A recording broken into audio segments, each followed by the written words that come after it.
I've never seen a diamond in the flesh. I cut my teeth on wedding rings. Dude, that's pretty cool. Man, that is a sad clown. Dude, that's pretty good. This is The Glue-OOM, bringing you weekly interviews with F3 Omaha packs, exploring their F3 experiences and finding those sticky elements that create the glue in the gloom.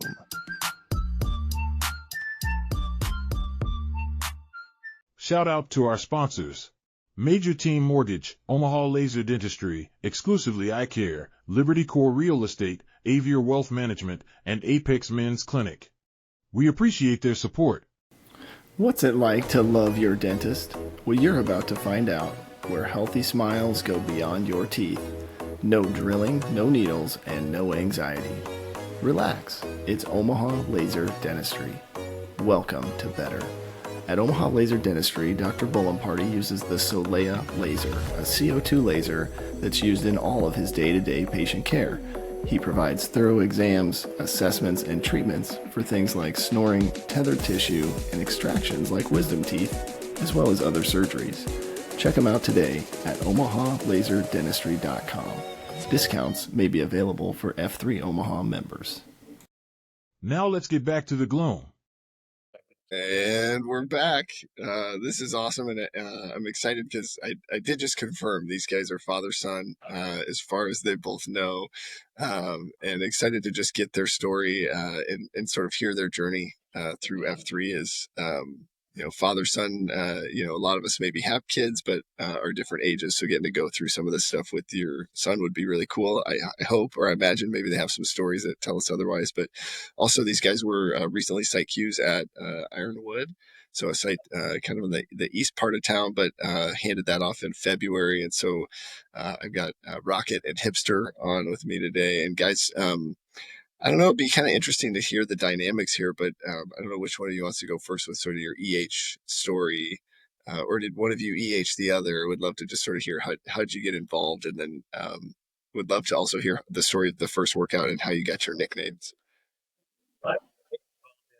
2000, summer 2000, and I kept my 2020. Yeah, 2000. I'm older than F3. I was 2020. But I was telling how much fun it was. And he was talking about the mic, and then I think Tater Tot takes credit online for EHing Rocket, but I know I was telling him about it before Tater Tot ever mentioned it. So I'll take credit in the end for that. Yeah. And Hipster, tell us how'd you get started, Hipster? I guess that's a good story. I don't know if guys all really know that.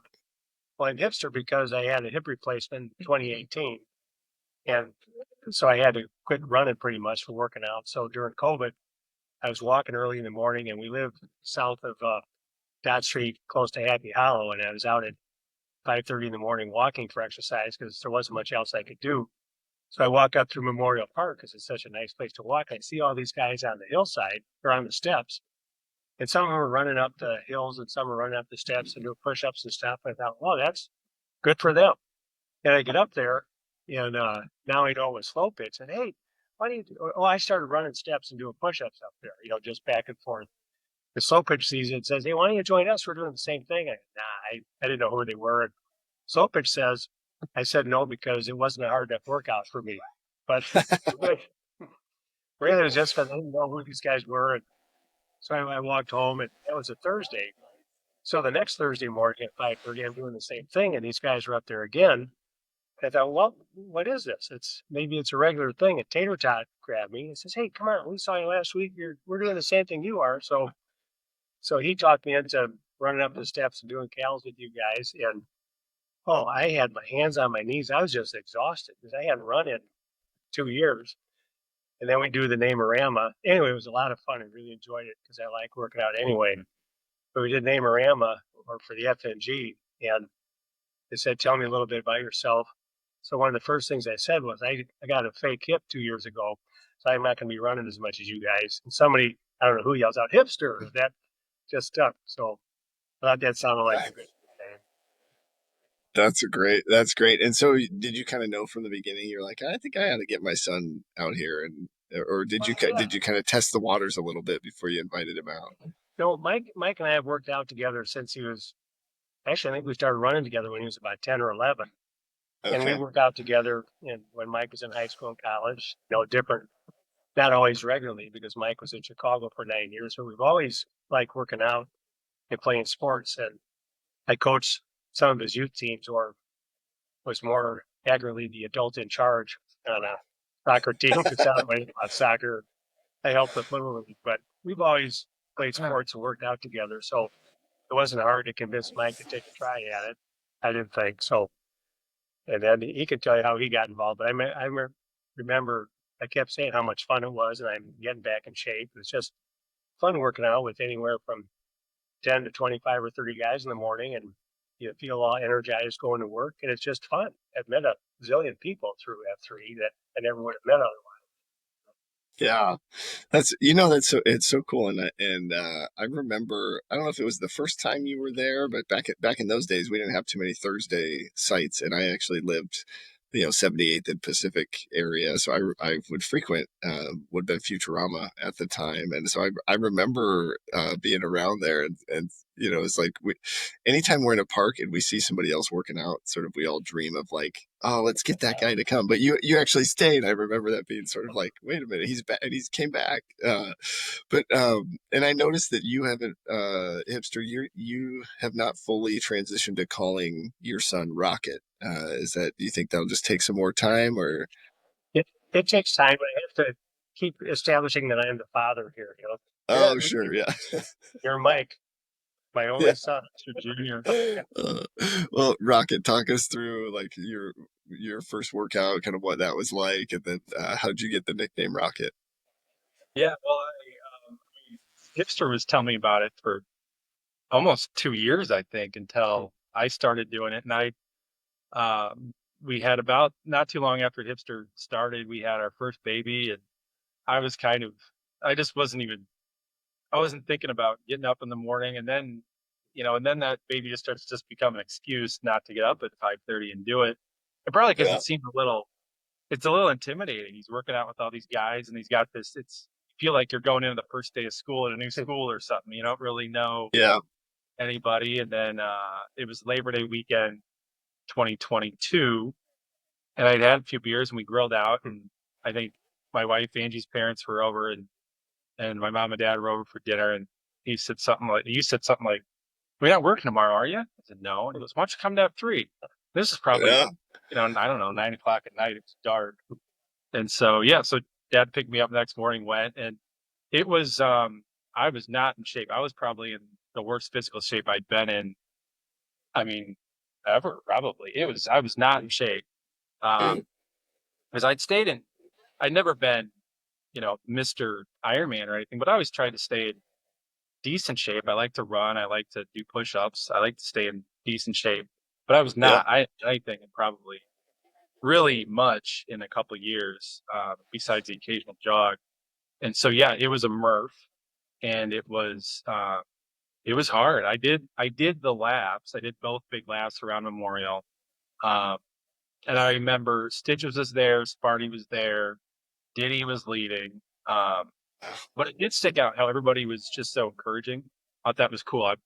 I'm running up, and I'm very slow. I don't know if I was the six or not, but I was not leading the pack. Couldn't do any pull-ups, and all these guys you don't even recognize or don't even know or say, "Hey, great job, man." It was. I think I thought I was going into a real intense workout group with a bunch of serious guys that you'd see at the gym that never said hi, and then you're like, it's just kind of like it's just so friendly. Yeah. So yeah, I immediately knew I liked it, even though I was tired for sure. And then at the end, I think they asked a couple of questions. That was Hipster's son, and they said something. Who's your favorite football player? And I said Rocket Ishmael, who played for Notre Dame a long time ago.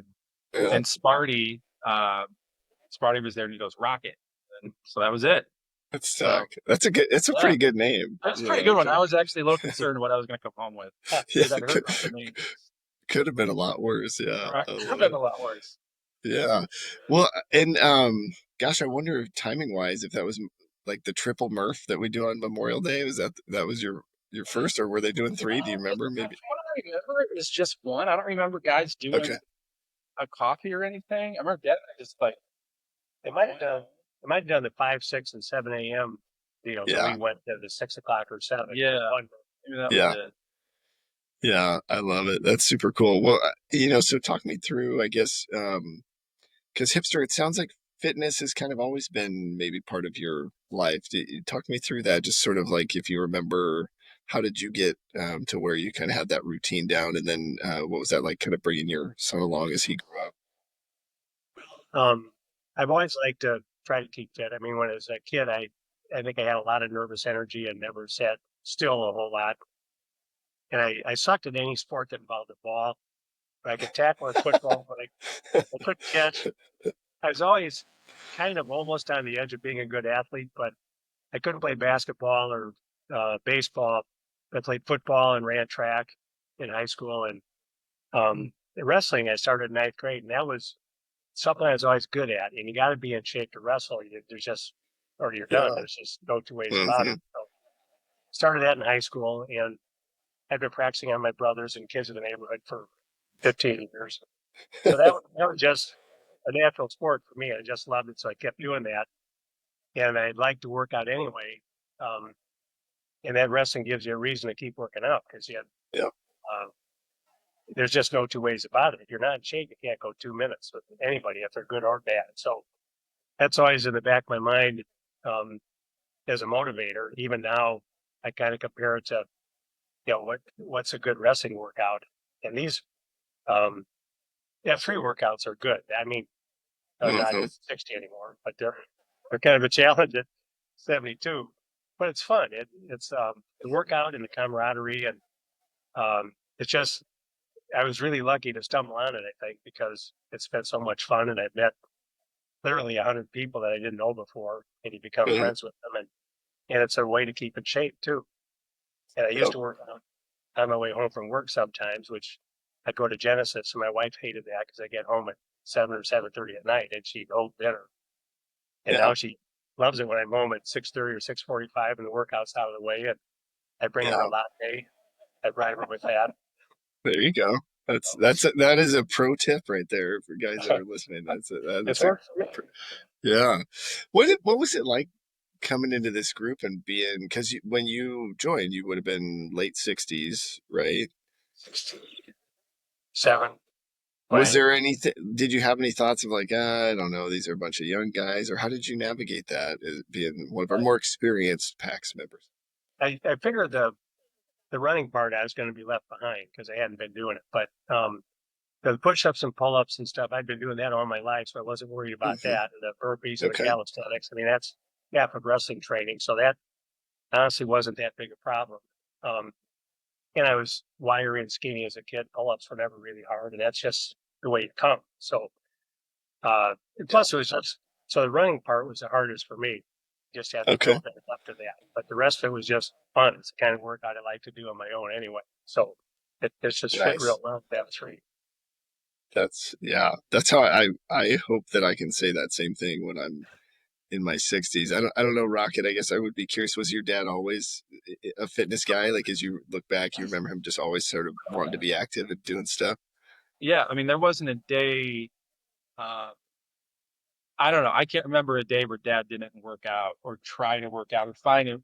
It was just part of his Mhm. routine. And I think that's why Hipster can go do F3 at 67 and Yep. because he's been doing it. Like none of this, everything we do in an F3 workout is not.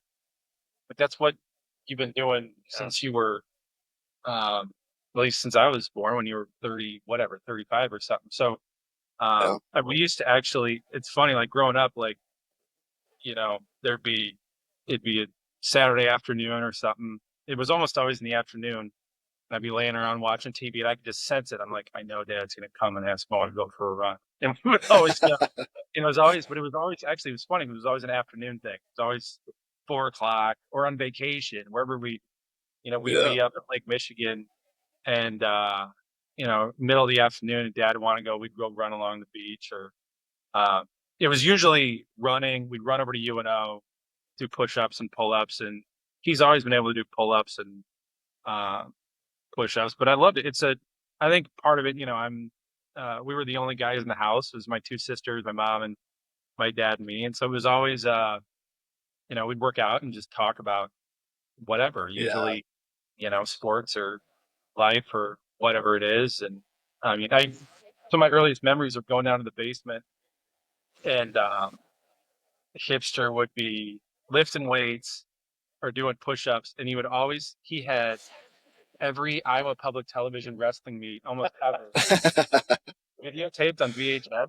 So I'd come down and it'd be like the 1987 Iowa State duel, which is a very narrow group of people that are super interested. But we'd be watching that, tell me all about it. And then my sisters would come down and be like, as soon as they come downstairs, they go right back upstairs. So it was kind of like our spot and it was a thing that we always did together. Yeah, that's cool. It was just a bonding thing. So I always enjoyed it, even if I don't think I've ever liked working out as much as my dad does. I don't know. I enjoy it, but I think I've always been a little more. I have an easier time being lazy, I think, than dad does. I don't have the nervous energy, maybe, but Yeah. once you get going, like F3's been. I tell people it's probably been the best thing for my physical and mental health I've done, and since going to high school or college, for sure. It's just I think it's the fitness is great and the fellowship is great, but it's just fun. Like it's just Yeah. I mean, I find myself going back not because I want to get the workout, which I do, but I want to go talk to Joe Buck or Slope. I mean, Yeah. Yep. Or guys that you just want to go say hi to because they're just fun people to see and be around. Yeah. That's so cool. I love just hearing that was always a part of your lives, both of your lives, but it's really cool to just hear how it became this vehicle for your relationship, because I think that we see that in F3, right? And I don't know, I guess Hipster do you remember back in the day, was it tough to get Rocket up and moving, or was there a time where okay. Not as a kid, like Mike said, he's usually in the afternoon and more so on weekends and other times. But remember one time was a weekend and we used to go over to UNO because the field, you could usually get in it most of the times. If the gate wasn't open, we'd just slide through the fence. Mike and his two sisters, Bridget and Megan, would come with us and they could all slide through the crack in the fence where the gate was. And I climbed over it. We're over there one time. We're the only people on the track. The security guard comes over and says, "Hey, you guys trespassing." Oh, they didn't break in. They just slid through your gate. Your gate here opens this wide. Is it really closed if you can get through the gate? So he kicks us out. He walks us over to the fence and he unlocks it. And he said, "You don't have to lock it. We got in here. We can get out the same way we got in." But he's bawling us out like we're thieves or something. And kids and I go away laughing. So we I don't know if we broke a law, but I just remember that. You're in an empty football stadium with a big, beautiful field, and you can't go in and run a few laps without being That's kicked funny. out by the overeager Were security. you a lawyer? Were you a lawyer at that time or not yet? Yeah, I was breaking. I knew what the penalty was. Like it could have been an attractive nuisance or some other sort of legal term, right? You could have thrown out. Yeah. Yeah, the guy had a gun though. I don't know what was in it. Oh yeah. We didn't urge him to pull the gun or anything. We didn't tease him. Yeah, no, I love it. That's really cool. I guess just thinking about kind of the first step, right? Physical fitness. It sounds like you guys feel like you're in F3 and you're at least maintaining or getting to kind of continue to pursue some of your fitness goals. I guess I would be curious, like Hipster, something I'm thinking about with your story is just the kind of getting back into that routine after a major surgery like hip surgery. Do you feel like you're getting back to sort of pre-surgery mobility and all that? Yeah, because I thought I couldn't run anymore. The doctor who did my hip didn't say don't run, but he said it's not going to be like it was before. So I think the first or second workout after I started it, we're at Memorial Park and I'm with Othello at the top of the stairs. Everybody else went down and across the bridge and running through the park. And I said, "I'll just meet you guys back here." And Othello was nice enough to just run stairs with me. I said, "Othello, you can go with them. I just don't want to run that far." So we just did stairs for 15 minutes while the rest of the group was there. And And then bit by bit, I tried running shorter distances, and it turned out it didn't bother me as long as I don't try to sprint it or just run hard. I run on the grass. It's just by my own non-medical perspective, as long as I don't put a whole lot of pressure and impact on that hip, it should last a while. But Yeah. I haven't told the surgeon that I'm jogging. He might Yeah. say don't do that. Yeah. I don't want to be Well, told no. right. So then you don't ask about it. Don't tell, no, you know, yeah. Listen to your It's worked out body, well, right? and I learned that I could do it again by going slowly. Somebody's always picking up the six, so you're not Yeah. working out by yourself. That's It's cool. been good for me that way. Yeah. Yeah. My dream is always I don't necessarily care about running really fast right now. I just want to be able to run some sort of pace, some sort of distance into later years in life. So it's encouraging just to hear, if I stick with it, don't overdo it. It sounds like there's maybe some hope there, but Rocket, you mentioned earlier too, and I think a lot of guys go through this, right? Especially with young kids, just sort of this phase of life where you're like, I don't have time, I don't have energy, and I don't have the desire, right? When I have a few minutes, I'm not really thinking about getting up and working out. What's that been like for you the last couple of years, sort of getting back into that routine, really cementing some of those habits for you and your family?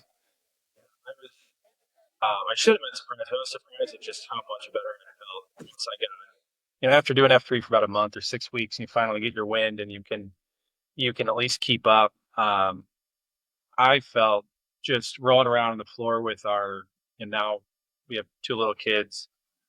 I've actually I've gotten out of shape the last few months and not going as much because we had our daughter in August. Um, but when I was going, 4 or 5 days a week, and I'm gonna get back there eventually. It's just taking a little time with real young kids. It's tough, but um, you can roll around the floor with them and get up and feel really good about getting up. I mean, just holding a 1-year-old in your arms and getting up off the floor from sitting down. It's amazing how much better I was doing it when I was working out in F3. And that stuff that helps your mental health too. 'Cause you just feel better. I think, you could probably do an F3 podcast with spouses. And maybe my wife, I do think she would say in general though, that I'm probably in a better mood and um, more enjoyable to be around when I've worked out. I'm working out consistently. I think I'm happier. And I think the fellowship part is big. That's been really the big thing is you don't realize how, at least I didn't, just how focused you get on work and home. And all of a sudden, all my friends we're all doing our own thing, but we might text each other, but I don't actually go see a group of guys that are my friends every day. And, everybody done F3 for a while knows that, you can go, Good Looking and I would go pre-run all the time. And I get between 5 and 6:15 a.m. I have a conversation with a good friend of mine. I see my dad. I work out. I mean, like there's a very good mental boost to the day. Then you get home and you take a shower and you feel good. It's just a huge, huge benefit that I think when I hear people say, "Well, I don't want to get up I'm not going to get up at 5 a.m." It's like you don't realize how much you're missing out on until you actually get into it. Because we do need that camaraderie. You need it everybody does. Any human being does, but especially I think um, guys in their middle age, which is most of us. You just get there's so much stuff going on that you've got to carve out that time. Otherwise, you're gonna miss it. Mm, yeah. Yeah, it's well said. I think the thing I have really come to enjoy every kid that we've had, I take some time off, you kind of readjust, and then you go back and it's like you pick up right where you left off, right? There's not like this reorientation process or, it's just really cool to be able to feel like I'm still a part of it, even if my ability to post regularly changes based on life, and that's, I think, it's always meant a lot to me that like I can get back out there and I know it'll be, and the guys will be happy to see me, and most of the time they're not giving me too much of a hard time about not posting, although occasionally that's there, but in good spirit, right? So I think that's been really cool. The fellowship piece, and I'm glad you brought that up. I would be curious, How did that, I guess, Hipster, maybe start with you. Like, how did you kind of start building relationships? Did you find yourself going to coffee, or did you wait till Rocket came out? And I mean, I don't know, talk me through that. Like, how did you kind of get to know some of the guys that were out there? I, I tried to go to at least once a week with the group, whenever it was, wouldn't make me late in the morning. Hmm. Um, and I started realizing right away, I don't think I could articulate it, but I started realizing right away how many new relationships I was making, how fun it was. And then I read Free to Lead, and I never thought of this before, but it said guys don't go out and make friendships like girls do. The women, Hmm. they'll play bridge or mahjong or just have coffee together. But guys after college or high school stop generally widening their circle of friends, unless you're on a pickup basketball team or rugby team, something like that. But Yeah. from the time Mike and his sisters were little, I didn't have that group of friends to go out and see every day or once a week even. I didn't play cards or go out that much. So I'm reading this book after I've been in F3 2 or 3 years. I think, wow, that's true. I have friends at work, but I don't hang around them after work generally. And it's just a pleasure. Like Rocket said, what a great way to start the day when you've seen 20 or so people you consider friends and you have a good workout and you're laughing and nobody's taking anything real seriously. It's Yeah. just, but I really made some good friendships out of it. And, guys you feel comfortable talking to, and we see them at, those picnics, I'll call them, down at Stinson Park, or the Hmm. big Saturday. I missed the convergence, but that sounded a little too strenuous for me right now. But Yeah. all the events that F3 has, it's just been so much fun. And I realized I hadn't been making any new friends for a long time, and F3 has changed. Do you, that's interesting to me. Do you think, so that concept in Free to Lead sounds like it was maybe sort of newer, or just maybe that thought process, reading the book kind of helped remind you, hey, I need to get out there and make, keep building new relationships. It sounds like that's pretty cool. Yeah, and what was true is that F3 does that automatically. I mean, F3 Yeah. was a great way to make new relationships, and I've seen guys all over town. And I saw Buns of Steel at ID one day, and buddies give me, "Hey Buns, how you doing?" Yeah. Yeah. It's just fun. Yeah. Buns of Steel was in my wedding actually, so it's a Was he? small world. Yeah, oh yeah, he looked like Steven Seagal, and it was a glorious time. But we were much younger then. But anyway, what's so cool to me is just hearing you talk through, like this is why it's open to all men, right? And it's like because there's really no age that at least that I've seen or that I've found where like you become exempt from needing some of these basic things that F3 just provides every day, right? And just easy access to these really important things, which is super cool. Rocket, talk us through your sort of second F or fellowship journey. Were you like, how did you kind of navigate with your dad bringing you out? Did you feel like you were able to easily form some of your own friendships, or did you feel like you kind of had to tag along, or how'd you work through that? It's been really smooth.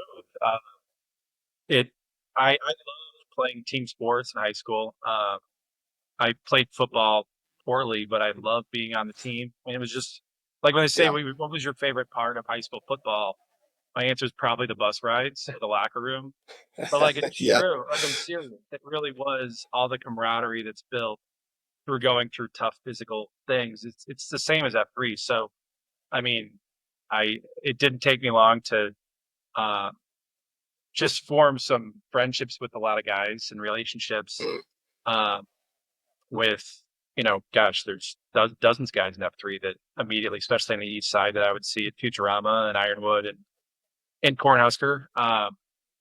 But I think what helped, it's tough to get to coffee with my schedule, just with juggling Yeah. kids um, and everything. The mornings are busy, so I don't go to coffee often, maybe once every 2-3 weeks. But Mhm. what did help, what was fun, was pre-running. I Yeah. pre-ran Shirley, and again, I've dropped out of it since Eleanor was born, and I'm looking forward to get back into it. But I mean, I ran Shirley every Tuesday morning for I don't know, a year and a half, and it'd be Wow. me and good looking and Stitches. And Stitches would say hi Take and then off. he'd be off, then he'd be done. Yeah. Um, but that was a fun. You can't beat a jog away for 25 minutes. Like it's one of the best conversation vehicles out Yeah. there.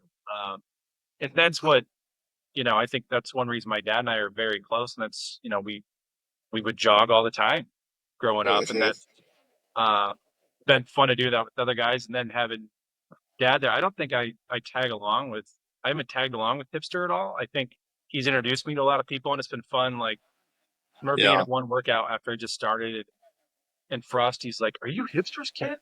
And it was like immediately, I was cool with Frosty because I was Hipster's kid. But Yeah.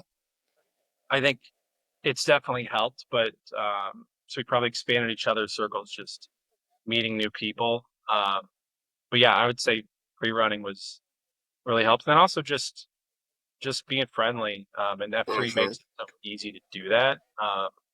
And also when we were psych at Ironwood, you feel an obligation to, Yeah. say hello to people, and you want to make sure everybody feels welcome.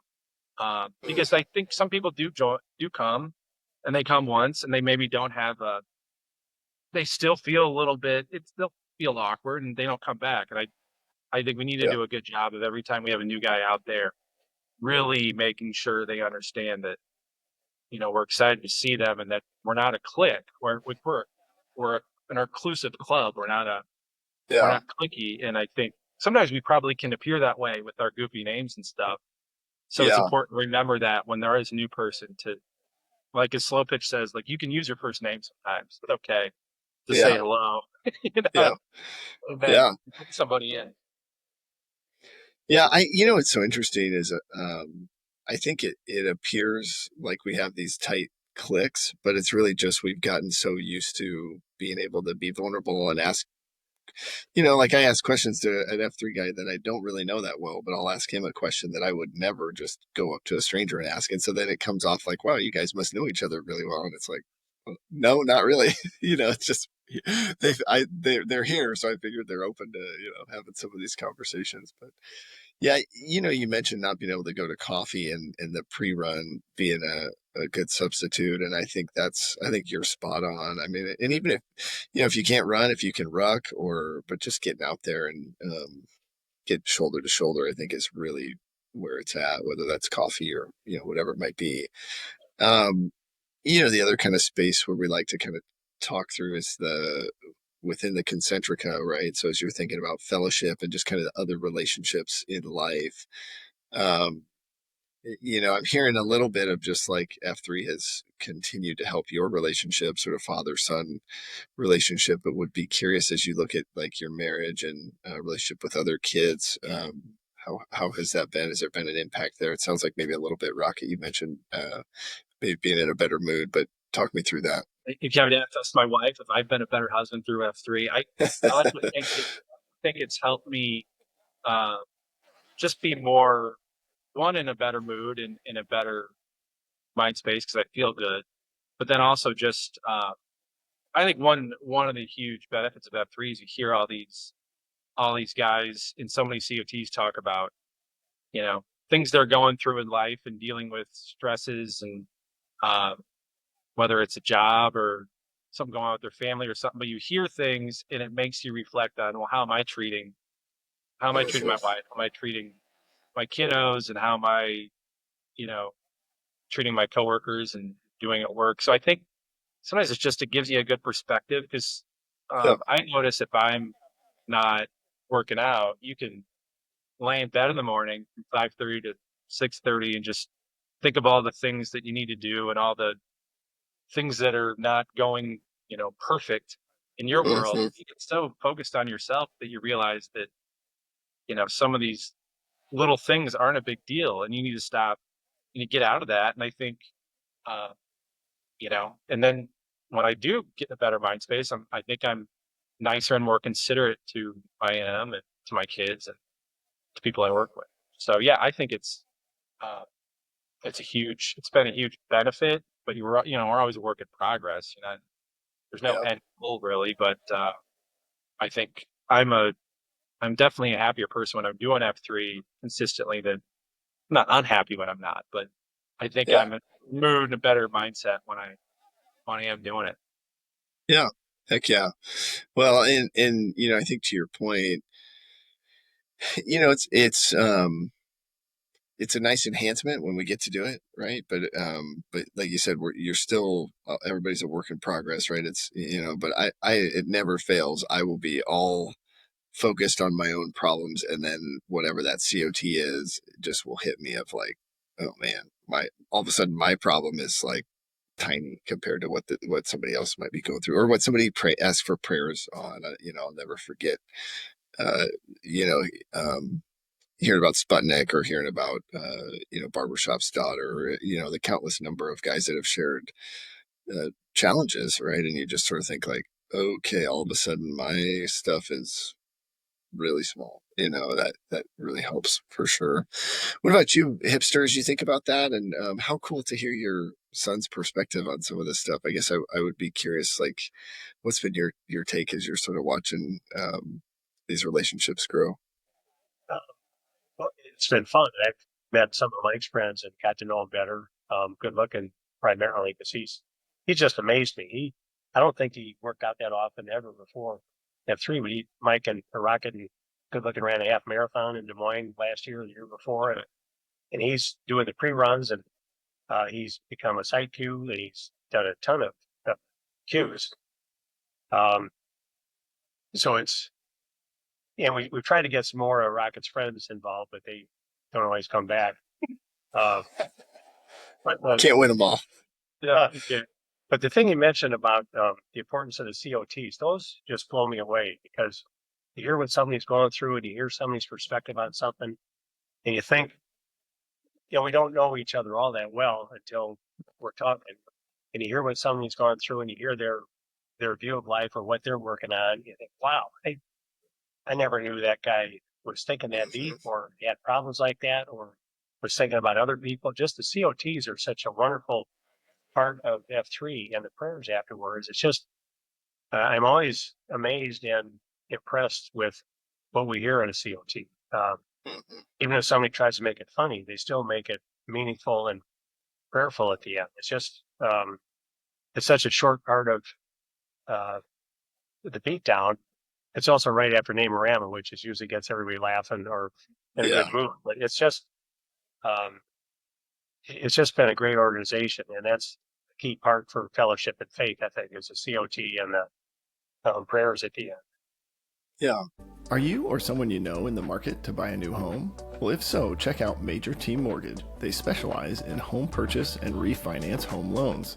Their mission is to purposely empower people to experience their good life through building wealth with real estate. Showing up in the gloom is no different than showing up for a conversation around your future of building wealth with real estate. Join the action economy and get in the game with Sasquatch. Text or call John at 402-212-0149 to schedule a time today. Individual NMLS number 1393750. Company NMLS number 2478164. Equal housing lender. Yeah, talk me through kind of think about the faith piece. Talk me through kind of your journey from a faith perspective. Hipster, I would be curious, from your perspective, did you grow up some sort of foundational belief system or anything that you practice that you sort of tried to hand off to your son Rocket, or what's that been like for you guys as a family?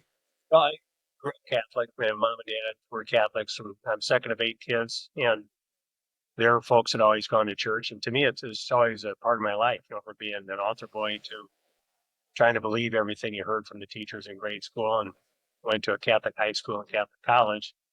So I've never let that slip away. I think after law school for a few months when I quit going to mass, thinking probably just being skeptical, do I really need this? And after about 2 months or 6 weeks, I thought, well, I'm just doing this because I'm lazy. There's no good reason to skip parts of my faith. So I got back into it, and I've been pretty good about following the church rules since then. I believe in it too. You got to believe in something. And I think, at least for me, the Catholic faith is tremendously strong. If you go through a tragedy in your life, or even something really hard like the death of a parent or the death of a close friend, your faith helps you.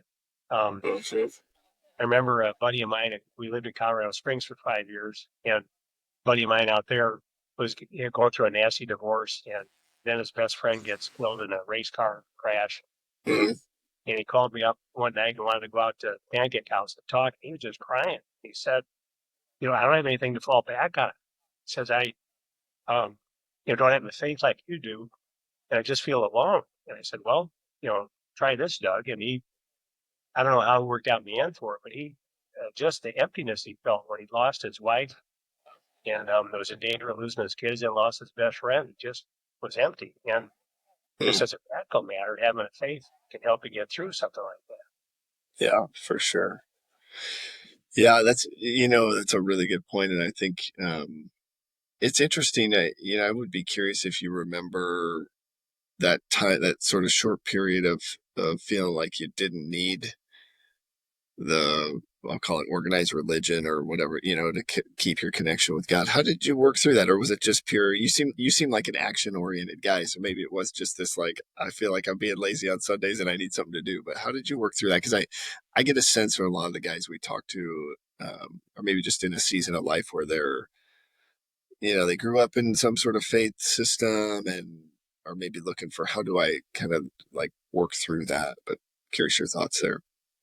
Well, to me, it boiled down to I was just being lazy. I had a lot of friends that weren't going to church anymore. And I thought, well, do I really need this? And for about 6 weeks, I didn't go. And they thought, not yet. You're just being lazy. That's the only reason you're doing this. Okay.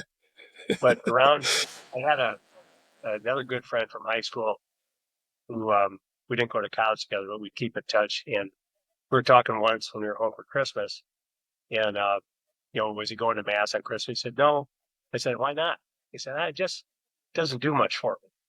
And I wanted to say, well, how much are you putting into it? Well, it's not like you're going to the bank and somebody hands you money. You got to put something into your faith to get something out of it. And it just stuck with me. That's how he was looking at it. I thought, I've never really looked at it that way because I definitely get things out of it, but you also have to put something into it to get that payback.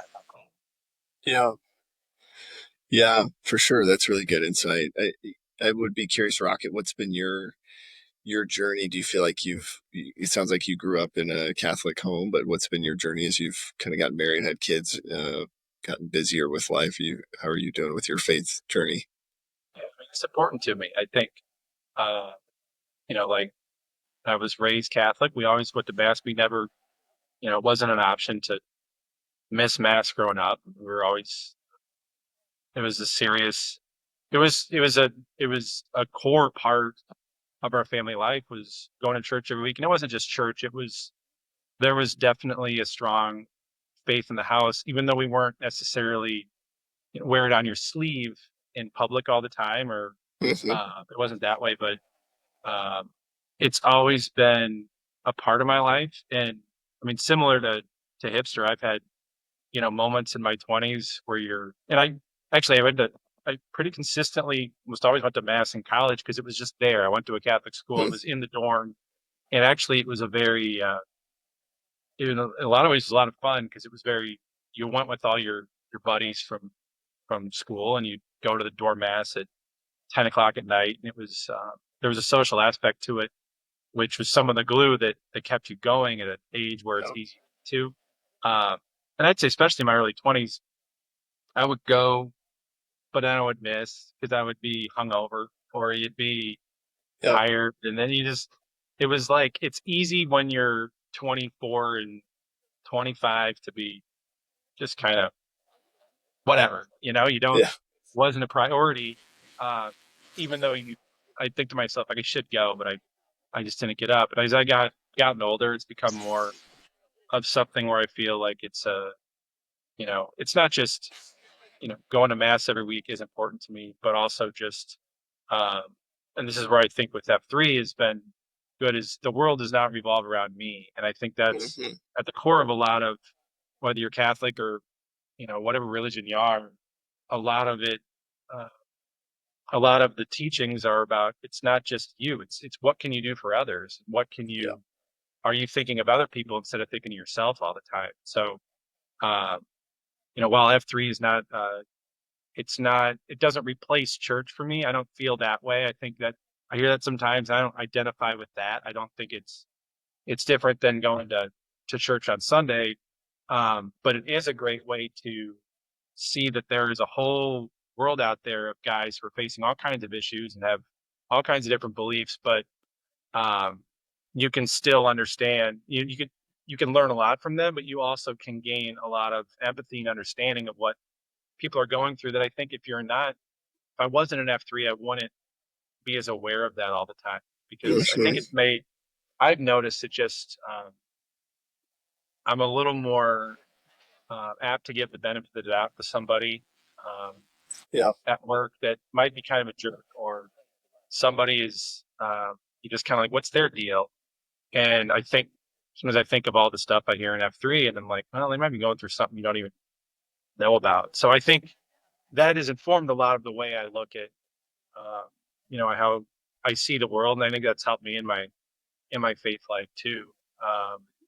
Just to be a little more understanding and empathetic of people. So it's been great. I think it goes hand in hand with, having a strong faith, because we've had my wife and I have some challenges with childbirth over the last couple of years, and it's, with having a baby, it's, you've got to have something a little bit bigger than yourself to fall back on. And that's definitely true. So For sure. Yeah, you're spot on. And I remember back in the early days, No Dose. I don't know if you remember him, but he's one of our redwoods. He started Futurama, but he would always say, before F3, I would be at the grocery store. I'd see another guy, and I'd think, like, I'm sure that guy's a jerk. And then after F3, he'd be at the grocery store, see another guy, and be like, I think that guy would like F3, And so he started, like, just like you said, you kind of have a different perspective, maybe some more empathy that everybody's going through something. So I love that. And as I'm hearing the two of you talk, I can't help but just see this really cool picture, sort of like it. And I can't remember the verse, but sort of generational blessings, right? And you sort of think of, like, Hipster, you've basically been doing F3 your whole life, right? We just didn't have it in this package, right? And then you start passing this down to your son, and you just see this really cool picture where your relationship, I think, is a really, really great example of, it's father-son, but I think it's just a really great example of, like, how if we can create communities of men that are being vulnerable and sharing these things together, it just continues to compound as generations grow. And I don't know, it's just really cool to me. So I don't know if you guys feel that or not, but I see that in hearing your two stories, really something to be proud of. The other question kind of on this third F piece is sort of around, so in F3, right, we kind of have, like, the spiritual faith, and then we also have a lot of, like, community service or community involvement. Have you guys had a chance to do much of that? I don't know, Rocket, if you're like me with young kids, that's kind of a challenge, but would love to hear, like, blood donations or any of the food drive stuff or food pantry stuff. You guys had a chance to participate in any of that?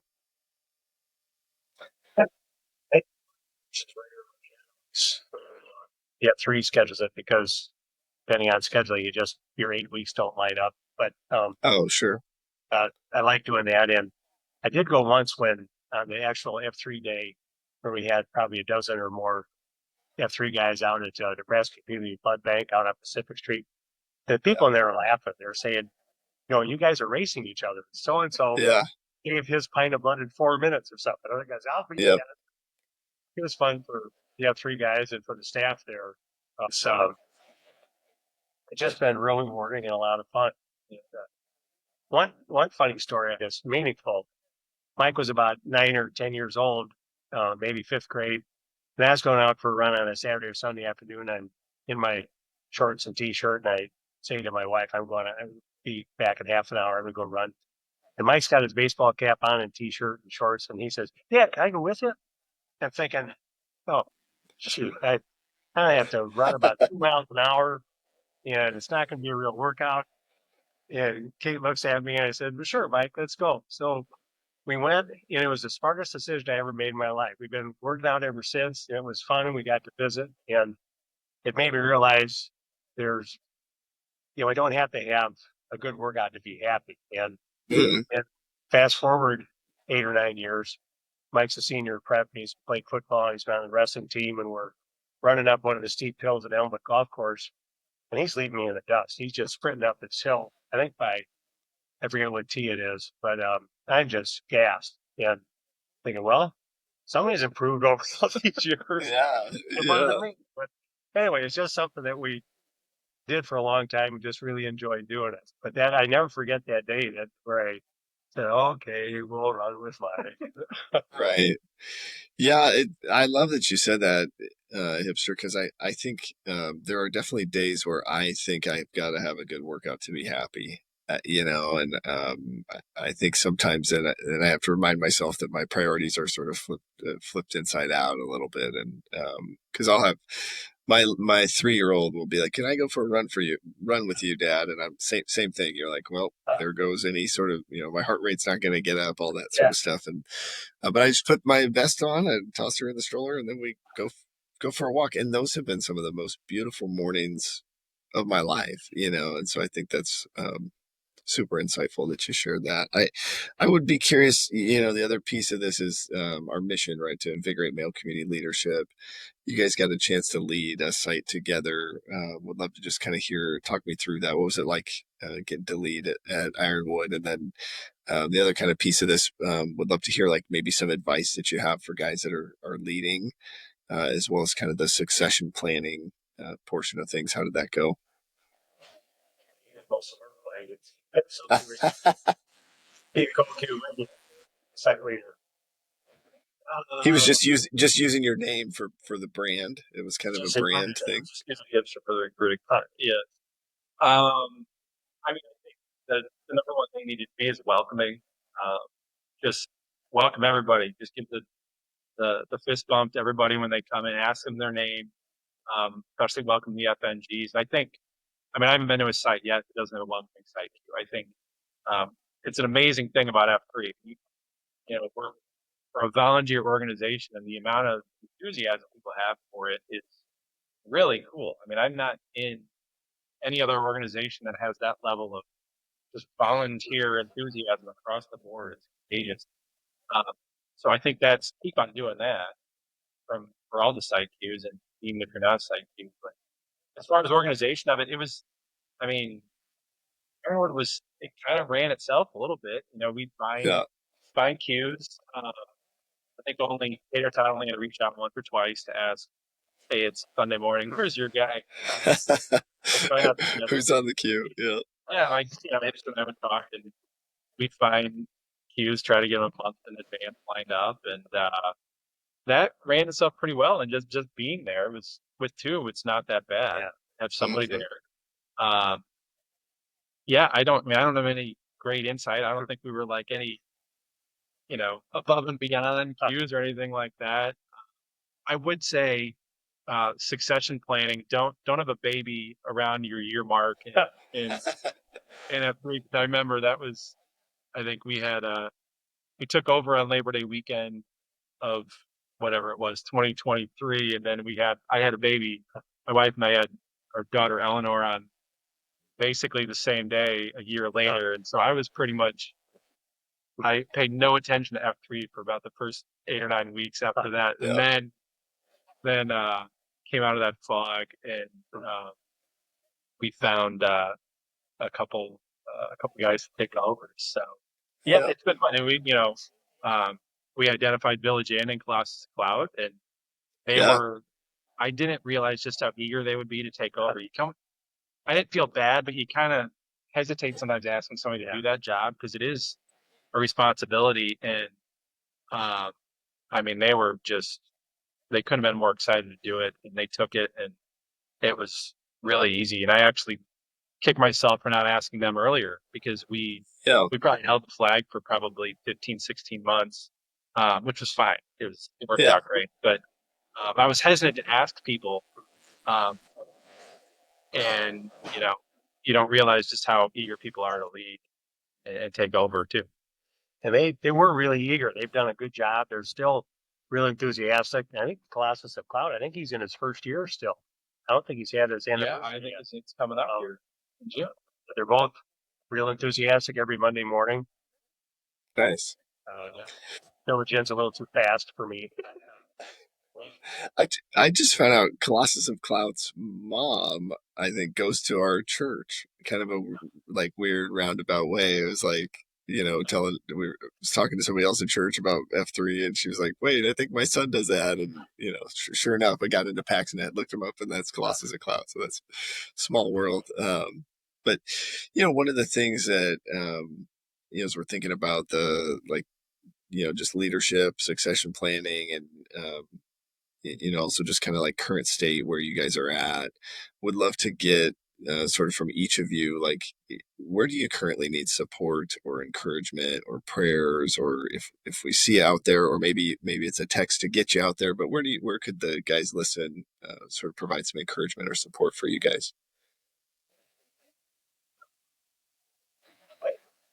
From my wife and my kids, honestly, and from the COTs, and I like to read motivational stuff. I have a bunch of books about sports heroes, which, I mean, that sounds like what a teenager might read, but you read about these guys who've gone through incredible hardships. Like Tony Dungy's biography is really good. Yeah. Rocky Myers. I just finished one on Air Siege. Now, maybe most of the Nebraska fans wouldn't want to read that book. Name calling, but that was really good. Gone through some really tough times, but just and then being around the F3 people, being around my family, and then reading good stories about people who have gone through hardships, that motivates me a lot. Nice. How about you, Rocket? I don't think there's not one thing that I specifically that I would need encouragement on, other than just generally being a good husband and a good dad. You can always use encouragement there because it's Yeah. You're just busy. I mean, there's a lot of 2 little kids and Yep.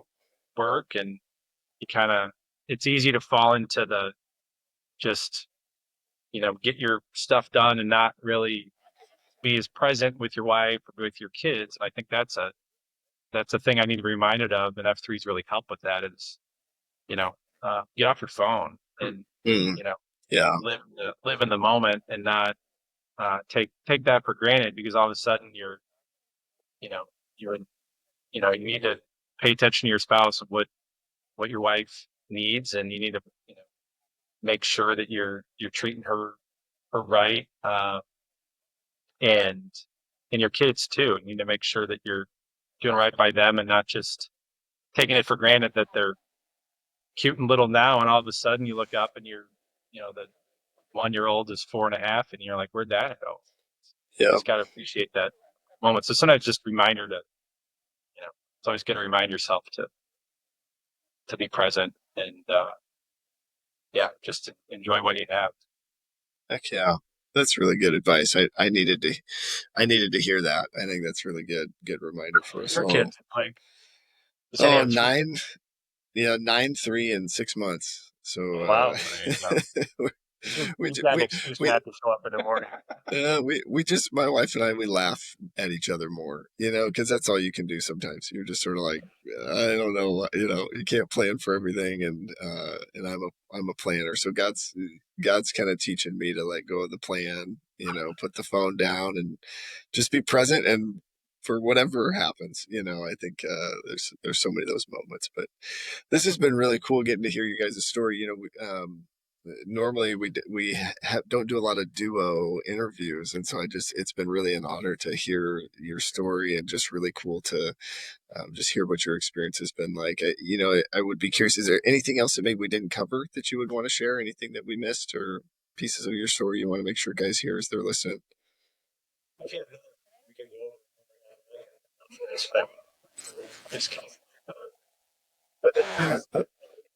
think just keep on encouraging people to come out, because if Tater Tot and Slow Pitch would not have encouraged Hipster, I don't think I would have found it. I mean, I might have heard about it from somebody, but Hipster was a pretty good EH. I knew as soon as he did it, I'm like, eventually I'm going to get out there. I'm not going to just not do this.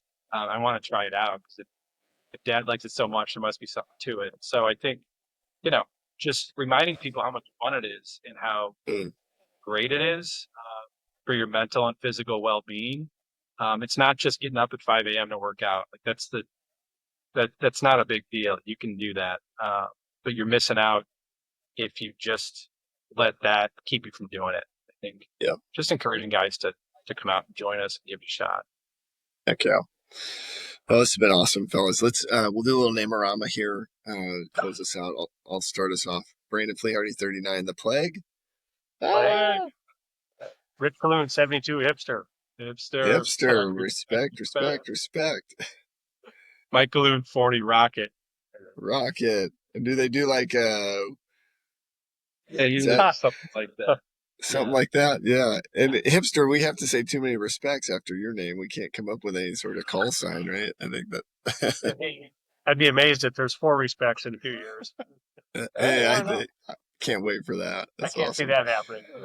Appreciate you, fellas. Have a good rest of your day. Thanks, Mike. Appreciate it. You too.